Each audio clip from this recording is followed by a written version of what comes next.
Unfortunately, there's thousands of tumours, so it's a little hard to keep up with. But, you can do that, but you can also accept your body exactly the way it is right now. And I think that's a key to inner peace. It's not about being all positive, like, yay, I love my body's gorgeous, Yeah. It's about just, my body isn't perfect, but I love it how it is. Welcome to another powerful episode of the 100 Successful Women, a Conversation to Inspire series. As we kick off the first episode of 2025, I am filled with excitement, hope, and gratitude. The new year brings it a fresh opportunity to share remarkable stories that have the power to transform, inspire, and move us. Today, I'm very honored to introduce to you another amazing woman whose journey of resilience, courage, and self-acceptance will challenge everything you think you know about strength. Janu Dhayanathan, a remarkable advocate, a voice for those often silenced, and a beacon of hope for anyone who has ever felt different. Born in Sri Lanka and immigrating to this country at just 18 months old, Janu was diagnosed with Neurofibromatosis, or in short NF, at the age of 9. For decades, she carried her diagnosis as a secret, battling not just a medical condition, but the cruel comments and challenging perception of those around her. But in year 2029, Janu made a transformative decision. She chose to no longer hide. She became the face of NF Awareness Month, an ambassador for the Children's Tumor Foundation, and a powerful spokesperson who turned her personal struggles into a mission of empowerment. Her story isn't just about overcoming medical challenges. It's about redefining beauty, challenging societal norms, and proving that our differences are not our limitation. They are our strengths. As we embark on this new year, Janu's journey reminds us that every story matters, every voice has power, and every challenge can be a stepping stone to something extraordinary. So, are you ready to be inspired? Let's dive into our first powerful story of 2025. Hello, Janu. Hi, Good evening. Vivienne. Good evening. I'm so excited to have you here. Thank you so much. I'm excited to be here. Yes, thank you so much for spending some time with us this evening, Janu. So for those of you who are listening, I have met Janu once in one of the networking events, and then I am amazed by her story, and I thought she's going to share with us a lot of inspiration today. So Janu, the first question that for my podcast is that because the podcast name is 100 Successful Women, and also it's on the podcast platform, it's actually called Authentic Lioness. So it's all about being authentic. So the first question that I always like to ask the podcast guests is that I know that you are playing different roles in your life. Obviously, we all play different roles in our life, and we wear different hats in our life as well. So without all these roles, without all the hats that you're wearing, without the label, who is Janu at your core? At my core, I'm a really chill girl. I'm not, I try to go with the flow. I try not to, control things too much, and I try and take things in my stride.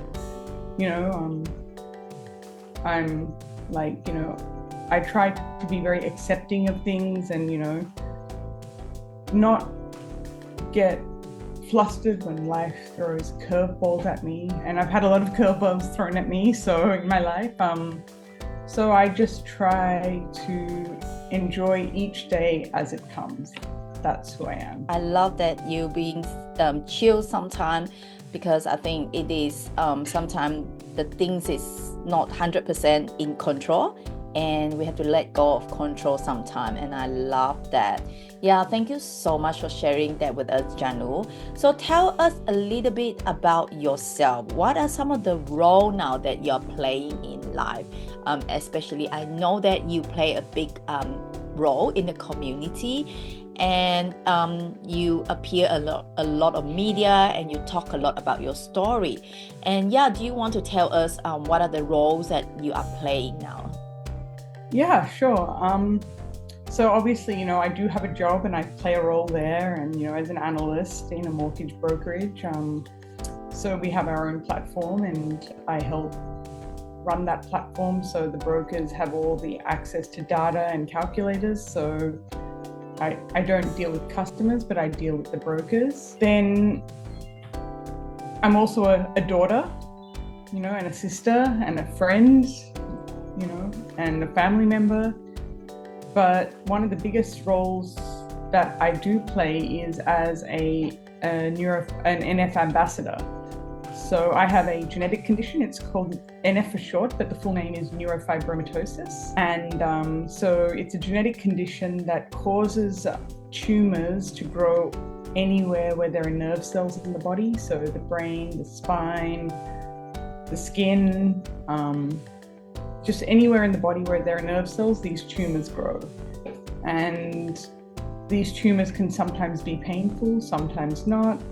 And in some circumstances, it can turn cancerous. So they are benign, but they can become cancerous. And there can be a lot of other complications like blindness, deafness, paraplegia.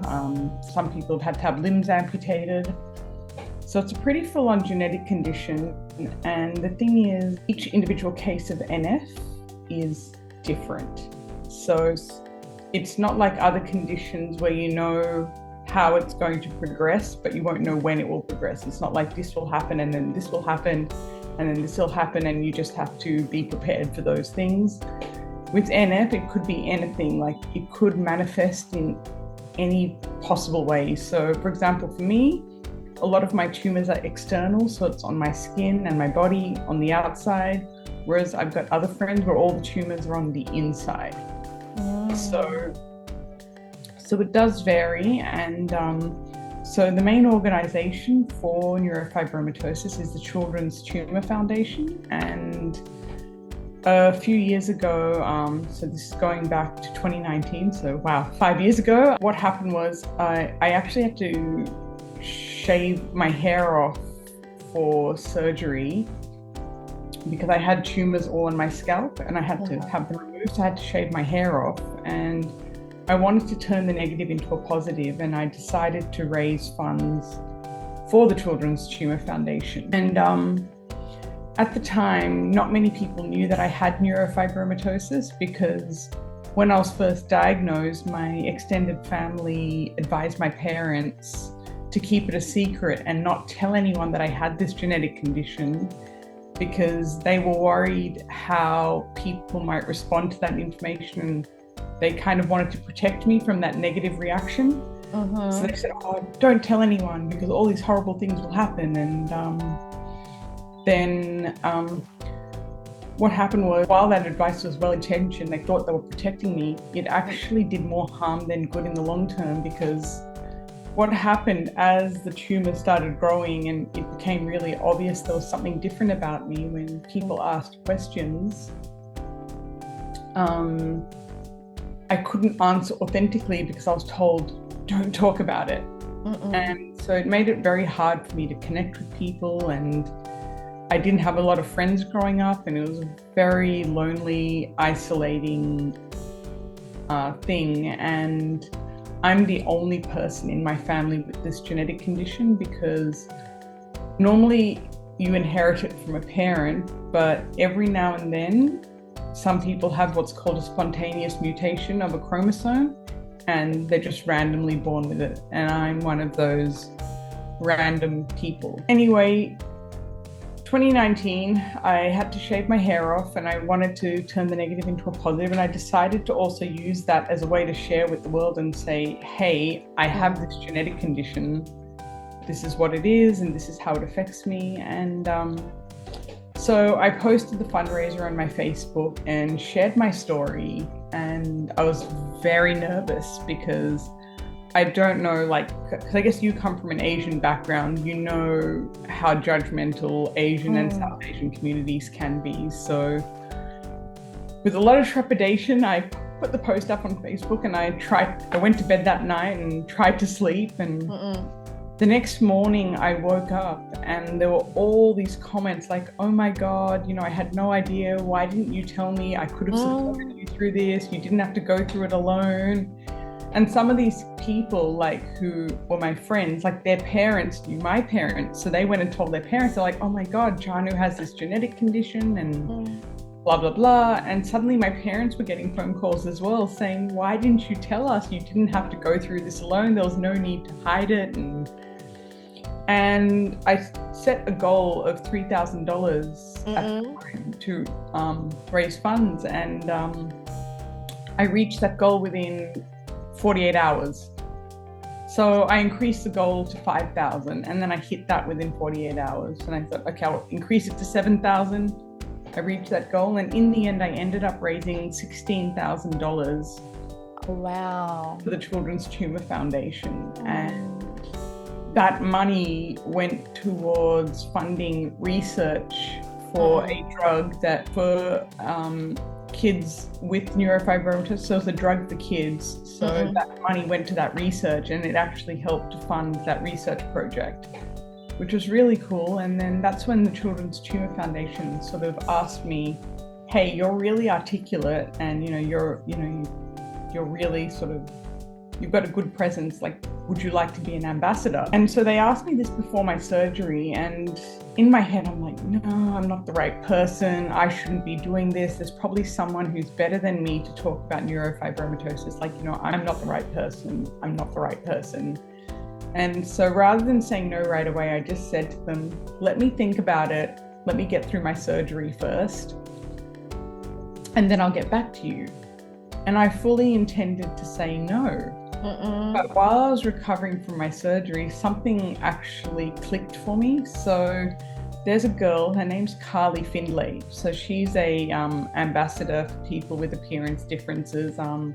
She has a condition called ichthyosis, which I think it makes your skin very red and dry, and you have to put lots of creams and things to control it. And so I used to see her and think, I wish there was a Carly Findlay who'd speak for the NF community. I was wishing there'd be a Carly Findlay for the NF community. And one day it just clicked to me, hang on a minute, I can be the Carly Findlay for the NF community. I can be the person who speaks and does things. And then I said yes. And 5 years later, as they say, the rest is history. I was interviewed on the ABC, and from that interview, one of the kids who used to pick on me in school actually reached out to me and said, hey, I saw the ABC article. It was absolutely amazing. And, you were going through so much, and kids like me probably made your life even harder.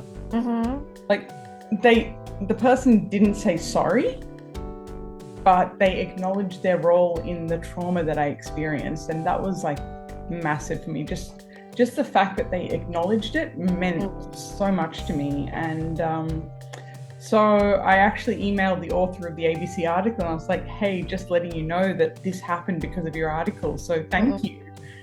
And so a few months later, she actually wanted to do a follow-up article and interview this person who reached out to me. And they agreed on the basis that they could be completely anonymous. So the author anonymized them and gave them a pseudonym and wrote another article. And then someone else who picked on me in school reached out, and they actually said, I'm really sorry for how I treated you.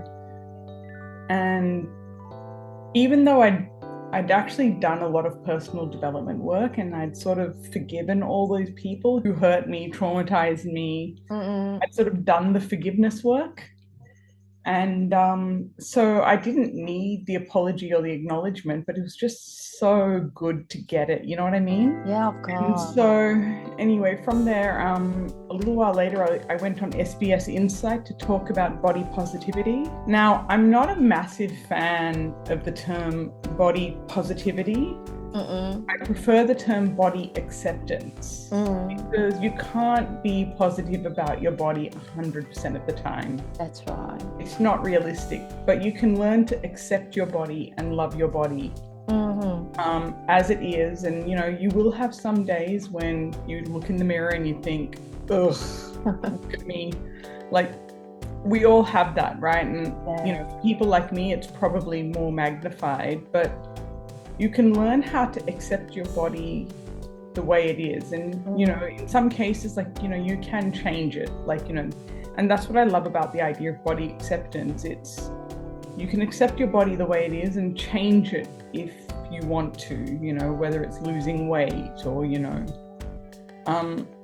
if necessary, you know, having surgery. Like, I have surgeries to remove the tumours from my body. Unfortunately, there's thousands of tumours, so it's a little hard to keep up with. But, you know, you can do that, but you can also accept your body exactly the way it is right now.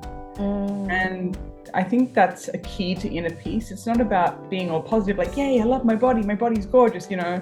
It's about just, you know, my body isn't perfect, but I love it how it is. And seeing yourself as beautiful just the way you are. And that's why now, whenever I post something about NF, I always add the hashtag everybody is beautiful. But the word body is capitalized, so it's not like everybody is beautiful, it's every body is beautiful as well. So it's like a double play on words. And so, you know, and now I've been interviewed on podcasts just like yours, and I share my story and I've made my Instagram public because I want the world to see, and I want parents to see that, you know, your child's NF diagnosis isn't the end of the world. You know, your child will have this fulfilled and happy life. And I want to be the person that I needed when I grew up. Like, I didn't have anyone like me growing up, like a positive role model with NF. I want to be, there's this quote that says, be the grown up that you needed when you were a kid. And so that is why I do what I do. Oh, that's so beautiful. I was so moved with what you just shared there, Janu. It's like I feel like it's like I'm getting emotional listening to you, because that's so true, right? You become that adult that you wanted when you were kids, right? And that's so powerful. You don't know how important your work is. And thank you so much for stepping up to become this ambassador and being the voice and become the role models in the NF community. Thank you so much for sharing this journey with me, Janu. So I'm just wondering, were you diagnosed when you were really young, or how did the diagnosis happen? So how was that started? So in my case, what happened most of the time now, kids are diagnosed when they're very young, so when they're babies or when they're toddlers, you know, at that time. In my case, I was diagnosed when I was 9, and it was by accident. So I went to a pediatrician with very bad asthma, and then he noticed little things like the cafe au lait spots. So cafe au lait spots, they're like these little brown patches on the skin, and cafe au lait is French for coffee with milk. So it's basically like coffee with milk colored sort of marks on the skin. So he spotted those, and so I asked my mum, what are those? And she said, oh, they're birthmarks.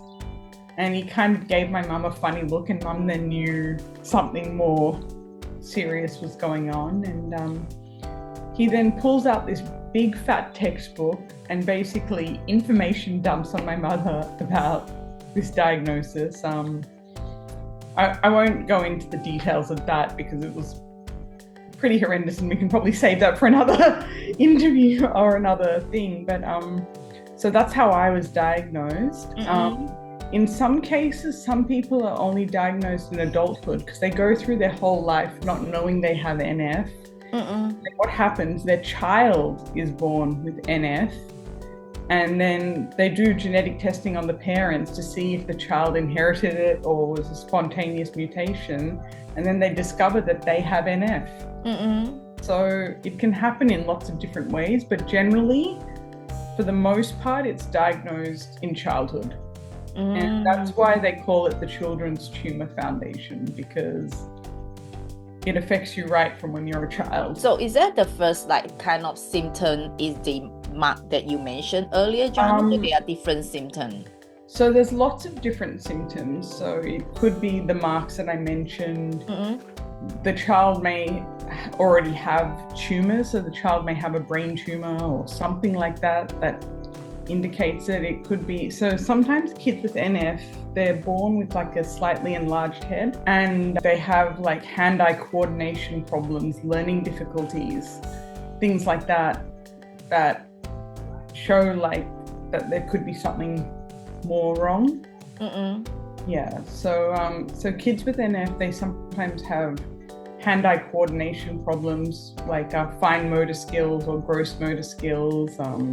They have learning difficulties, like also like socially, like, you know, they might be socially awkward as well. So things like that usually indicate NF. So like, you know, it's not just those cognitive things. You need to have like, there's a whole gamut of things. Yeah. So there's freckling as well. So there'll be freckling under the armpits and like around the groin area. Little things like that are like the giveaway.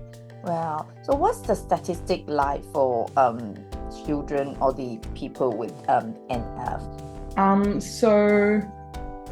So there's 13,000 Australians, or more than 13,000 Australians, who have neurofibromatosis, and on average a kid is born every 3 days with neurofibromatosis. So of all the rare genetic conditions, NF is one of the most common of the rare genetic conditions. So it's 1 in 3,000 people. 1 in 3,000 people. Wow. You were saying that there are different conditions, and yours one is more obvious, right? And some of them internal that wasn't so obvious. Yes. So, yeah. And there's also like 2 types of neurofibromatosis. So there's type 1 and type 2. So I have type 1. So type 1, they're generally like, you know, you will get more external tumours, and type 2, most of them are internal. Yeah.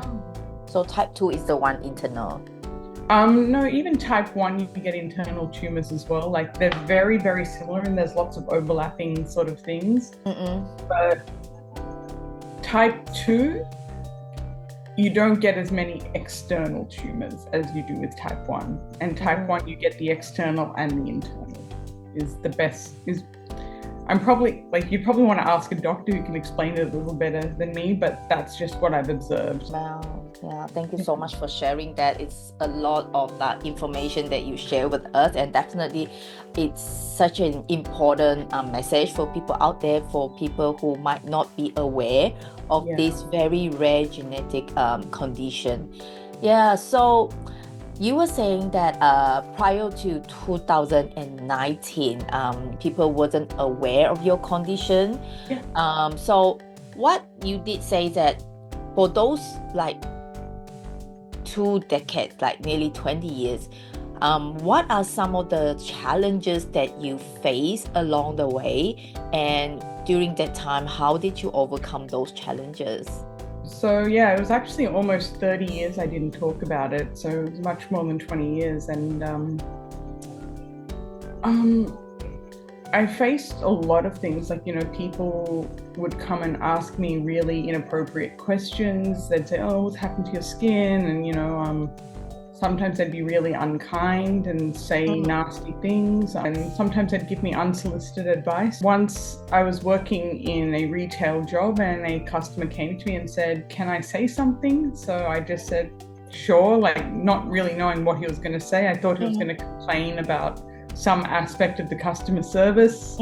That's what I was expecting. And then he said, you know, if you drink your own urine, you'll get rid of all those warts all over your skin. And I didn't know how to, I know it was disgusting, and I didn't know how to react. So I just laughed awkwardly, and he was like, oh, don't laugh. It's actually a thing. And then I was like, yeah, okay. And then he left the store, and I was like, wow. And then, you know, I was on a train, and this guy saw me, and I was actually on my way to shop for a dress to wear to a relative's wedding, And as it was, because none of the girls in my family have NF, so I always looked at them and thought they're really beautiful and I'm really ugly. And I had a lot of confidence issues. So I thought, okay, I'm going to go and buy a nice dress. So I took myself off to Bondi Westfield. And to get to Bondi, I had to change trains at Central. So I changed trains. And when I got on the train at Central to go to Bondi, this guy looked at me and he goes, "What the F happened to you?" And he sort of said that at the top of his lungs. And it got the attention of the other passengers in the train.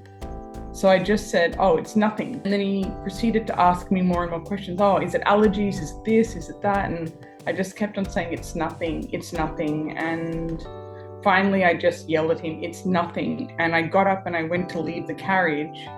And he yelled after me, "Oh, it's not that bad, actually." And in my head, I'm thinking, dude, stop talking. And the thing was, all these people who were on the train watching this unfold, not one of them spoke up and just said, "Hey, leave her alone. Stop picking on her." Or, just stop. And I had never felt more alone in my entire life. Or that's, okay, probably, but at that moment, I just felt so terribly alone. And all I wanted was for a hole in the ground to open up and swallow me up. So I got off the train at Bondi and got to the shopping centre, and I just didn't have it in me to go shopping for a dress. So I got a hot chocolate, and I found a corner right at the back of the food court where nobody could see me. And I almost started crying. And I picked up the phone and I called my brother. And then I just started crying. And I cried and I told him what happened. And my brother's awesome. He's very good at using humor to deflect. Sometimes it's probably a bad thing because, it's, you shouldn't always use humor to deflect. You sometimes need to. Anyway, so he listens to me and he says, "You know what? You're like the kid from The Sixth Sense." And I'm like, "What?" And he's like, yeah, the kid from that movie, The Sixth Sense. And I go, "What are you talking about?" And he's like, because he can see dead people who don't know they're dead. He said, "You see idiots who don't know they're idiots." And I just started laughing, and it immediately sort of, made me feel a little better. And it was just such a hilarious, I wish I could think on my feet like him sometimes. And I still didn't buy a dress, so I drank my hot chocolate and turned around and went back home. And, because shopping when you have an appearance difference is really difficult, because my whole body is covered in tumours, from the neck down to the hips, my body's covered in tumours.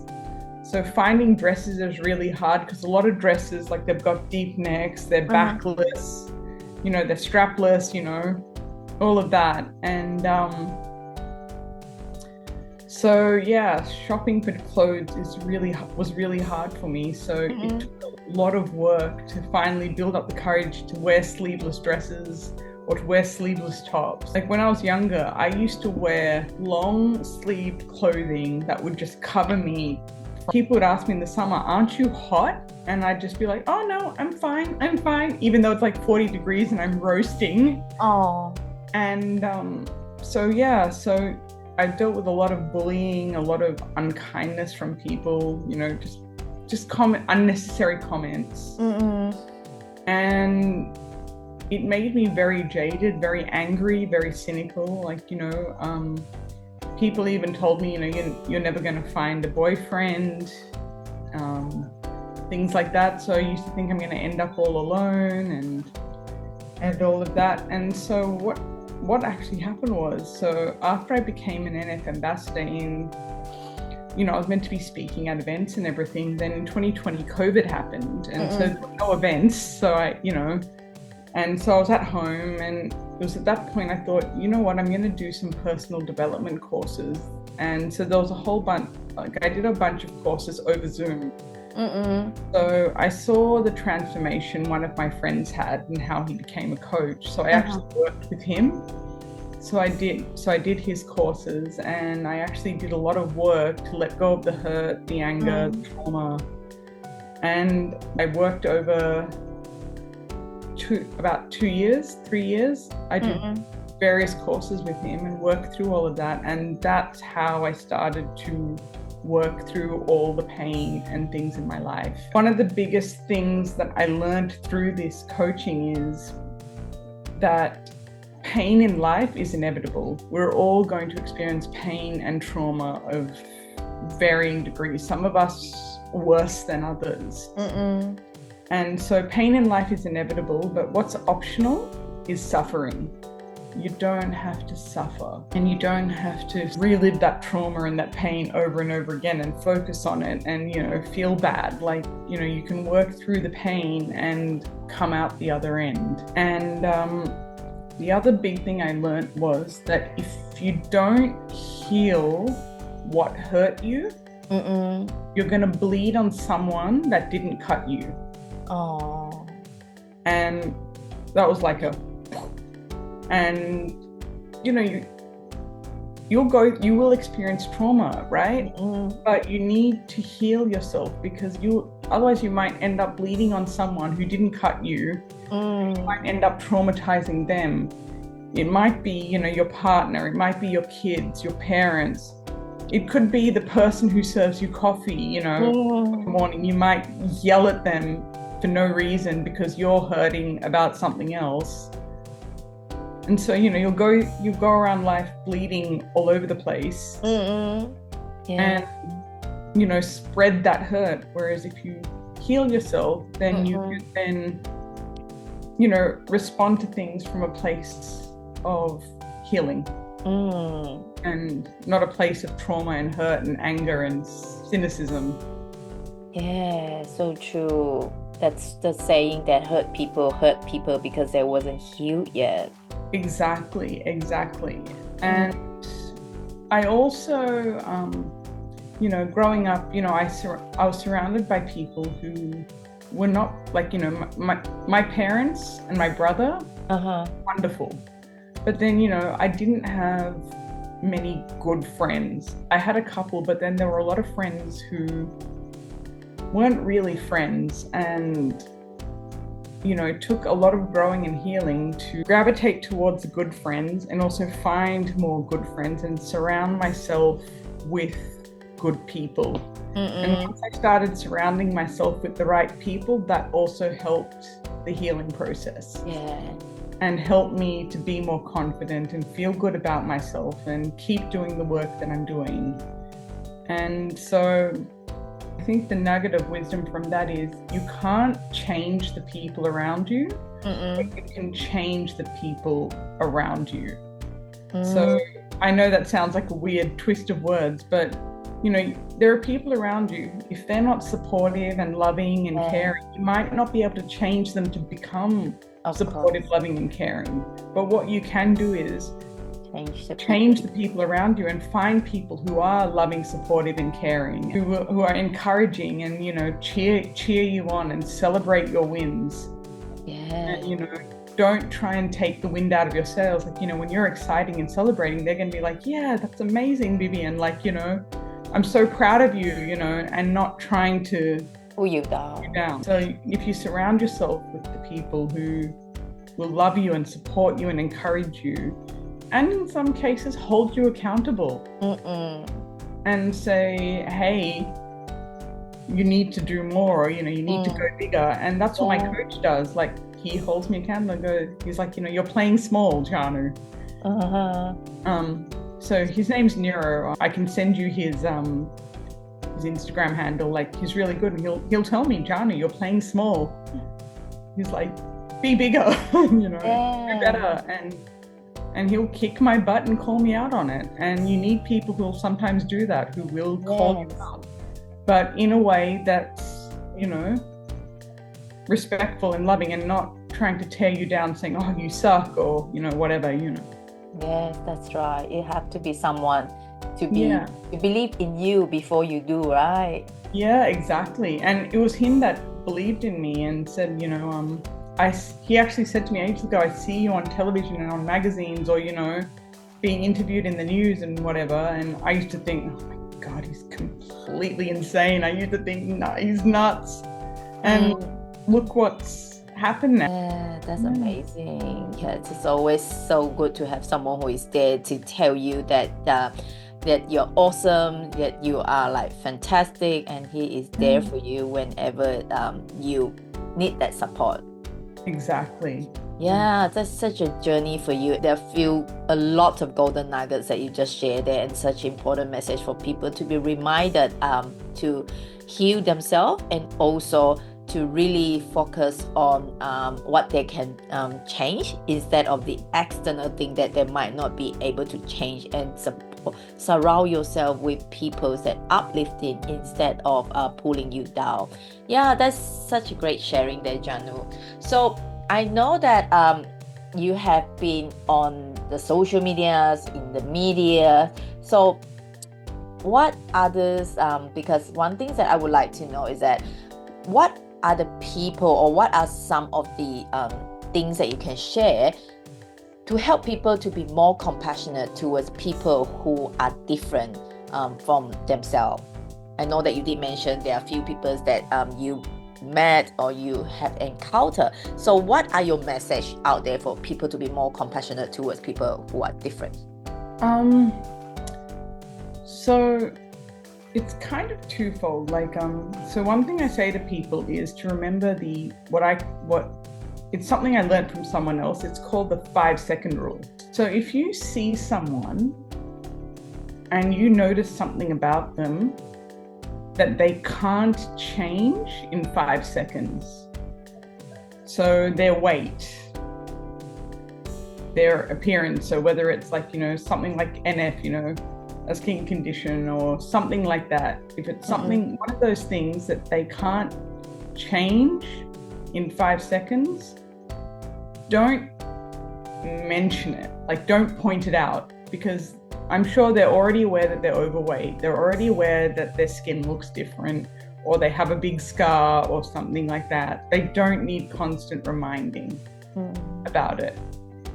But if it is something they can change in 5 seconds, so they've got a bit of lipstick on their teeth, or their button on their top has come undone or something like that, or their tie's a bit crooked, you can tell them subtly so they can fix it, because that's something they can change in 5 seconds. They can straighten their tie, they can do up the button, they can wipe the lipstick off their teeth, so then you mention it. So that is one piece of advice I would say about being more compassionate. And I do understand curiosity. Sometimes if you see someone with an appearance difference, you want to know more, and you can politely ask, but ask in a way that also gives them the an out. So they can say, no, I don't really feel like talking about it.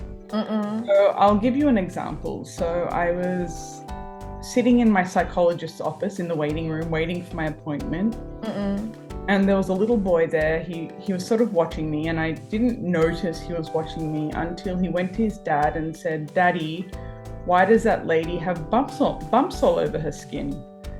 So then the dad said to his kid, why don't you go and ask her really politely, and maybe she'll answer your question. So that gave me that out. And he was probably about 8 years old, and he came up and asked me, and I'm doing all these calculations in my head thinking, how do I explain to an 8-year-old about genetics and chromosomes and all of those things? And I was thinking, how do I explain it? And I had no idea. So I just said, you know how some people have brown skin and some people have white skin? And he said, yeah. And I said, well, some people are born with bumps on their skin and some people are born, with no bumps on their skin. And I said, sometimes these bumps hurt, sometimes they don't. But that's what happened. And he goes, okay. And then he ran back and started playing again. And the dad said thank you to me. But, he gave me that opportunity to be able to say, no, I don't feel like talking about it. Because on the flip side, when I've said to someone once, I don't feel like talking about it, they kept pushing. So you can ask, but ask in a way that's kind, compassionate, and give someone the opportunity to say, I don't want to talk about it. And honestly, like if you Google something like lumps on the skin, you will see one of the first results that come up on Google is neurofibromatosis. So, you know, you can go off and Google it and, you know, educate yourself as well. You know, we all walk around with these little rectangles that have infinite information on it. So true. It's easily find online, and I think that father is very smart as well to teach the kids to ask politely, and then it gives you the chances to calculate how to answer. And I love your answer as well. Yeah, exactly. And you know, the way the kid asked, like, it was very sweet, very polite, and I was really nervous thinking, how am I going to explain to this child about genetics and all these complicated things? And I just gave the simplest answer I could, and he was like, okay. And then he went on his way, and that was it. Like, you know, like kids are so accepting, and, you know, I also think it's important for parents to teach kids about appearance differences, whether it's people in a wheelchair, people missing limbs, and, you know, that kind of thing. Because then that way, when they go out into the world, they'll understand see it, they'll understand it, accept it, and you know, don't shame it, or don't, you know, like, you know, I've seen parents go, oh, you know, if you don't eat your vegetables, you'll turn into a person, you know, missing a leg. You know, don't frighten your children either. So that's something that I think parents should learn, is don't use fear of people with appearance differences to sort of make your kids do certain things, because then it'll create a fear in them, and they'll think people like us are to be feared. And to that point, like, you never see a hero or heroine or love interest or funny sidekick with an appearance difference. It's always the villain. Like, if someone has an appearance difference in a movie, they're the villain, they're the bad guy. And that perpetuates that message that someone with an appearance difference is evil or has bad personality traits or should be feared. So that's something else I'd love to see a change. Like, I would love to see a heroine in a movie with an appearance difference, or a hero, or, you know, even the funny sidekick, you know, or the love interest. Yeah, that's something that people might need to be educated and change as well, right? So exactly, because it might change the perception of people with appearance differences. Yeah, especially for younger children who read and watch the movies and educate them since really young. People are different. Face Equality International, so they're a UK organization, a UK-based organization. They do a great campaign in the month of October in the lead up to Halloween. Because, you know, people sometimes put scars and, you know, like disfigurement on as like a Halloween costume, and you know, and people with appearance difference sometimes get told, oh, you know, that'd make a great Halloween costume, and, like, you know, it's not a very nice thing. So Face Equality International do this campaign, it's called Not Your Villain. And so people with appearance differences share, you know, their pictures and their stories, and just say, you know, I'm not a villain, I'm not to be feared. And I think it's a really great campaign they do every year at Halloween. Who is the one organized that campaign? It's called Face Equality International, so it focuses on people with facial differences. Face equality, I love that. Thank you for sharing with us on that as well, because without you sharing, we probably wouldn't know about that. And it's such an important... I shared it on my socials this year, so I shared a photo of myself dressed up as a superhero, and just shared that, you know, not your villain, and so that's the hashtag, not your villain. That's so beautiful. And thank you so much for your time with us, Janu. I learned so much from you. Thank you. I hope I gave you enough to...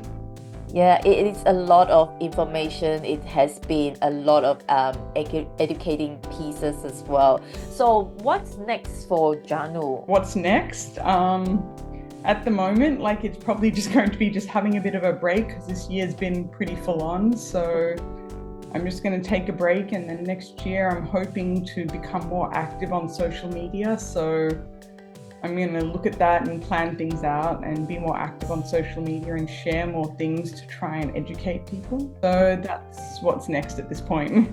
Wow, that's amazing. So yeah, that's such a big mission that you have to let others know more about this condition.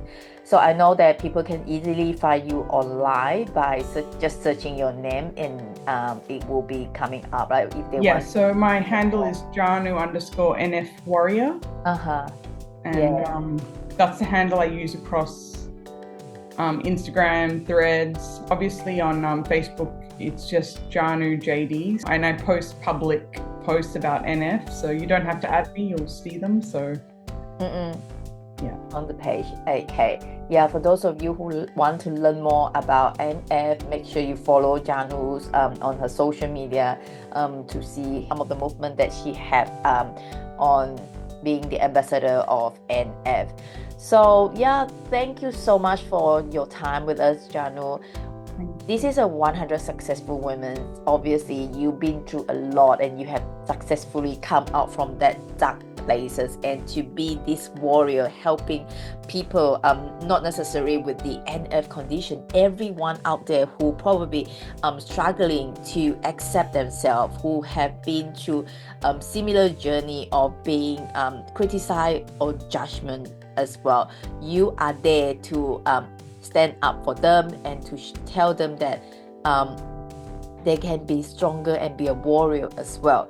So what is your one piece of message for other women out there especially? It's a really good question. I think it would probably boil down to, actually, because I sort of, I shared a few nuggets throughout the interview. I think it's about, don't let people in the media dictate how you should look, and really be mindful about who you're following on social media. Like if you're only following the Instagram models and the the Kim Kardashians and the and the Beyoncés and all of those people, you're going to hold yourself to this standard that is essentially unattainable, or unsustainable. And so follow a variety of women of all body types and shapes and sizes, even men.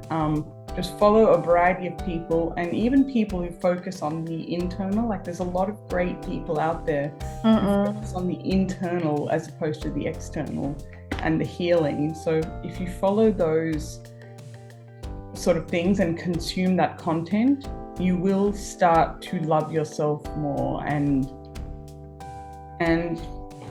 just go inside and go into the internal, and that's what will help you learn to love the external as well. Accept the inner you and then stop determines yourself based on the external validation. Work on the inner you, and don't let certain unattainable beauty standards make you feel inferior.